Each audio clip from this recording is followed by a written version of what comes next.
بسم اللہ الرحمن الرحیم وَلَقَدْ هَمَّتْ بِهِ وَهَمَّ بِهَا لَوْلَا أَن رَّأَىٰ بُرْهَانَ رَبِّهِ كَذَٰلِكَ لِنَصْرِفَ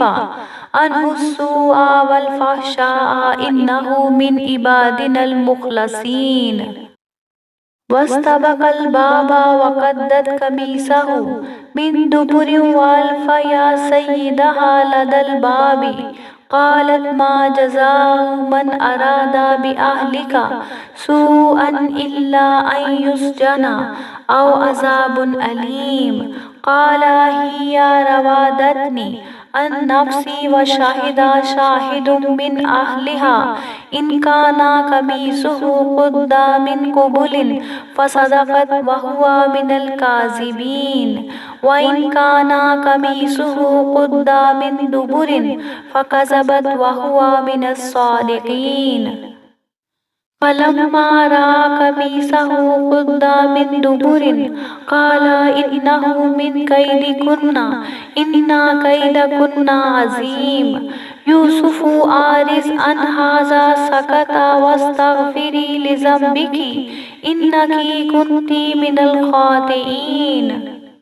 وقال نسوة في المدينة امرأة العزيز تراود فتاها عن نفسه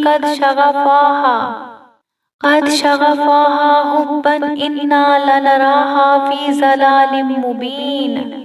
فلما سمعت بمكرهن أرسلت إليهن وأعتدت لهن متكئا وآتت كل واحدة منهن سكينا وقالت اخرج عليهن فلما رأينه أكبرناه وقطعنا أيديهن وقلنا حاشا لله ما هذا بشرا إن هذا إلا ملك كريم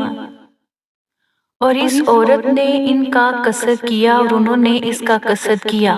اگر وہ اپنے پروردگار کی نشانی نہ دیکھتے تو جو ہوتا یوں اس لیے کیا گیا کہ ہم ان سے برائی اور بے حیائی کو روک دیں بے شک وہ ہمارے خالص بندوں میں سے تھے اور دونوں دروازے کی طرف بھاگے آگے یوسف اور پیچھے زلیخا اور عورت نے ان کا کرتا پیچھے سے پکڑ کر جو کھینچا تو پھاڑ ڈالا اور دونوں کو دروازے کے پاس عورت کا خاوند مل گیا تو عورت بولی کہ جو شخص تمہاری بیوی کے ساتھ برا ارادہ کرے اس کے سوا کیا سزا ہے کہ یا تو قید کیا جائے یا دکھ کا عذاب دیا جائے یوسف نے کہا اسی نے مجھ کو اپنی طرف مائل کرنا چاہا تھا اس کے قبیلے میں سے ایک فیصلہ کرنے والے نے فیصلہ کیا کہ اگر اس کا کرتا آگے سے پھٹا تو یہ سچی اور یوسف جھوٹا اور اگر کرتا پیچھے سے پھٹا ہو تو یہ جھوٹی اور وہ سچا ہے اور جب اس کا کرتا دیکھا تو پیچھے سے پھٹا تھا تب اس نے زلیخا سے کہا کہ یہ تمہارا ہی فریب ہے اور کچھ شک نہیں کہ تم عورتوں کے فریب بڑے بھاری ہوتے ہیں یوسف اس بات کا خیال نہ کر اور زلیخا تو اپنے گناہوں کی بخشش مانگ بے شک خطا تیری ہے اور شہر میں عورتیں گفتگویں کرنے لگی کہ عزیز کی بیوی اپنے غلام کو اپنی طرف مائل کرنا چاہتی ہے اور اس کی محبت اس کے دل میں گھر کر گئی ہے ہم دیکھتی ہیں کہ وہ سری گمراہی میں ہے جب زلیخا نے ان عورتوں کی گفتگو جو حقیقت میں دیدار یوسف کے لیے ایک چال تھی سنی تو ان کے پاس دعوت کا پیغام بھیجا اور ان کے لیے ایک محفل مرتب کی اور پھل تراشنے کے لیے ہر ایک کو ایک ایک چھری دی اور یوسف سے کہا کہ ان کے سامنے باہر آؤ جب عورتوں نے ان کو دیکھا تو ان کا روب حسن ان پر ایسا چھا گیا کہ پھل تراشتے تراشتے اپنے ہاتھ کاٹ لیے اور بے ساختہ بول اٹھی کہ سبحان اللہ یہ حسن یہ آدمی نہیں کوئی بزرگ فرشتہ ہے قالت فذلکن الذی لمتننی فیہ ولقد راودته عن نفسہ فاستعصم ولئن لم يفعل ما أمره ليسجنن وَلَيَكُونَنَّ مِنَ الصَّاغِرِينَ قَالَ رَبِّ السِّجْنُ أَحَبُّ إِلَيَّ مِمَّا يَدْعُونَنِي إِلَيْهِ وَإِلَّا تَصْرِفْ عَنِّي كَيْدَهُنَّ أَصْبُ إِلَيْهِنَّ وَأَكُن مِّنَ الْجَاهِلِينَ فاستجاب له ربه فصرف عنه كيدهن إنه هو السميع العليم ثم بدا لهم من بعد ما رأوا الآية ليسجننه حتى حين ودخل معه السجن فتيان قال أحدهما إني أراني آسر خمرا وقال الآخر إني أراني أحمل فوق رأسي خبزا تأكل الطير منه نبئنا بتأويله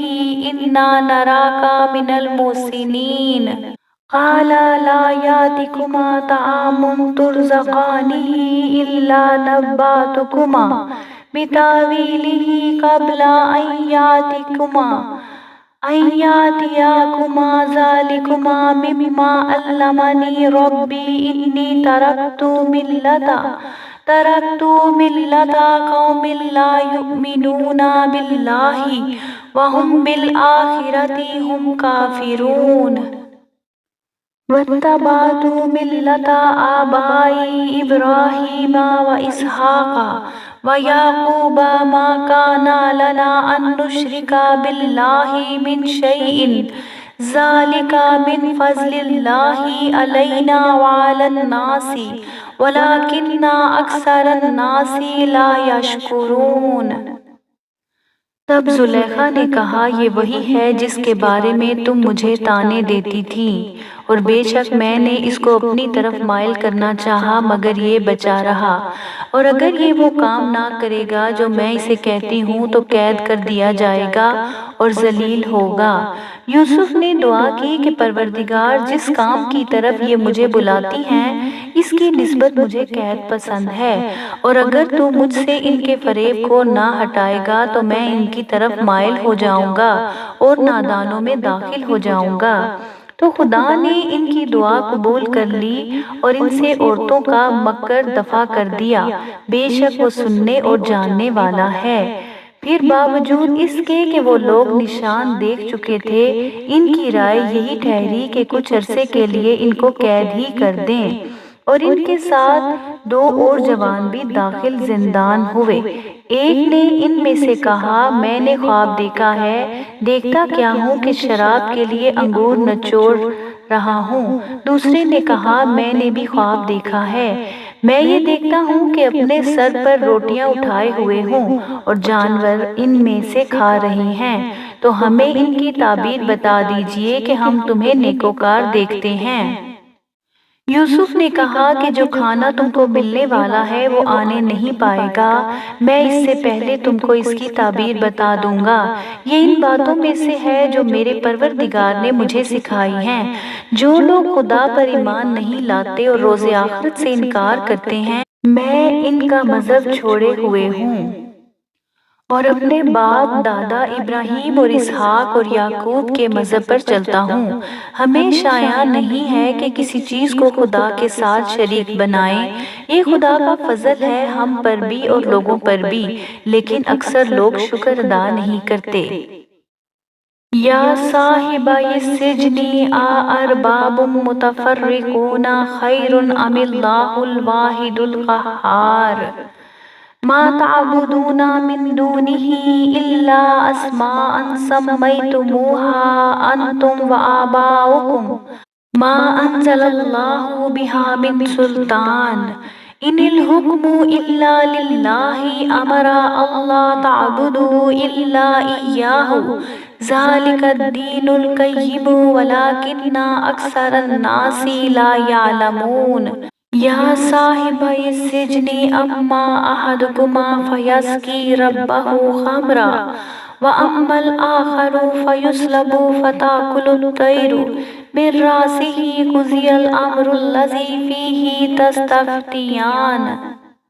وقال للذی ظن انہ ناجم منهم اذكرني عند ربك فأنساه الشيطان ذكر ربه فلبث في السجن بضع سنين. وقال الملك إني أرى 7 بقرات سمان يأكلوهن 7 عجاف و7 سنبلات خضر وأخرى يابسات يا أيها الملأ أفتوني في رؤياي إن كنتم للرؤيا تعبرون. میرے جیل خانے کے رفیقوں، بھلا کئی جدا جدا آقا اچھے یا ایک خدائی یکتا و غالب؟ جن چیزوں کی تم خدا کے سوا پرستش کرتے ہو وہ صرف نام ہی نام ہیں جو تم نے اور تمہارے باپ دادا نے رکھ لیے ہیں، خدا نے ان کی کوئی سند نازل نہیں کی۔ سن رکھو کہ خدا کے سوا کسی کی حکومت نہیں ہے، اس نے ارشاد فرمایا کہ اس کے سوا کسی کی عبادت نہ کرو، یہی سیدھا دین ہے لیکن اکثر لوگ نہیں جانتے۔ میرے جیل خانے کے رفیقوں، تم میں سے ایک جو پہلا خواب بیان کرنے والا ہے وہ تو اپنے آقا کو شراب پلایا کرے گا، اور جو دوسرا ہے وہ سولی دیا جائے گا اور جانور اس کا سر کھا جائیں گے۔ جو امر تم مجھ سے پوچھتے تھے وہ فیصلہ ہو چکا ہے۔ اور دونوں شخصوں میں سے جس کی نسبت یوسف نے خیال کیا کہ وہ رہائی پا جائے گا، اس سے کہا کہ اپنے آقا سے میرا ذکر بھی کرنا، لیکن شیطان نے ان کا اپنے آقا سے ذکر کرنا بھلا دیا، اور یوسف کئی برس جیل خانے میں رہے۔ اور بادشاہ نے کہا کہ میں نے خواب دیکھا ہے، دیکھتا کیا ہوں کہ 7 موٹی گائیں ہیں جن کو 7 دہلی گائیں کھا رہی ہیں، اور 7 خوشے سبز ہیں اور 7 خشک۔ اے سردارو، اگر تم خوابوں کی تعبیر دے سکتے ہو تو مجھے میرے خواب کی تعبیر بتاؤ۔ قالوا أضغاث أحلام وما نحن بتأويل الأحلام بعالمين. وقال الذي نجا منهما وادكر بعد أمة أنا أنبئكم بتأويله فارسلون. يوسف أيها الصديق أفتنا في 7 بقرات سمان يأكلوهن 7 عجاف و7 سنبلات خضر وأخرى يابسات لعلي أرجع إلى الناس لعلهم يعلمون. قال تزرعون 7 سنين دابا فما حصدتم فذروه في سنبله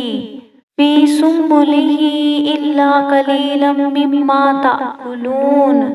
ثم يأتي من بعد ذلك 7 شداد يأكلن ما قدمتم لهن إلا قليلا مما تحسنون. ثم يأتي من بعد ذلك عام فيه يغاث الناس وفيه يعصرون. وقال الملك ائتوني به فلما جاءه الرسول قال ارجع إلى ربك فاسأله ما بال النسوة التي قطعن أيديهن إن ربي بكيدهن عليم. انہوں نے کہا یہ تو پریشان سے خواب ہیں اور ہمیں ایسے خوابوں کی تعبیر نہیں آتی۔ اب وہ شخص جو دونوں قیدیوں میں سے رہائی پا گیا تھا اور جسے مدت کے بعد وہ بات یاد آ گئی، بول اٹھا کہ میں آپ کو اس کی تعبیر لا بتاتا ہوں، مجھے جیل خانے جانے کی اجازت دیجیے۔ غرض وہ یوسف کے پاس آیا اور کہنے لگا، یوسف اے بڑے سچے یوسف، ہمیں اس خواب کی تعبیر بتائیے کہ 7 موٹی گایوں کو 7 دبلی گائیں کھا رہی ہیں اور 7 خوشے سبز ہیں اور 7 سوکھے، تاکہ میں لوگوں کے پاس واپس جا کر تعبیر بتاؤں، عجب نہیں کہ وہ تمہاری قدر جانے۔ انہوں نے کہا تم لوگ 7 سال متواتر کھیتی کرتے رہے ہوگے، تو جو غلہ کاٹو تو تھوڑے سے غلے کے سوا جو کھانے میں آئے اسے خوشوں میں ہی رہنے دینا۔ پھر اس کے بعد خشک سالی کے ساتھ سخت سال آئیں گے۔ جو غلہ تم نے جمع کر رکھا ہوگا وہ اس سب کو کھا جائیں گے، صرف وہی تھوڑا سا رہ جائے گا جو تم احتیاط سے رکھ چھوڑو گے۔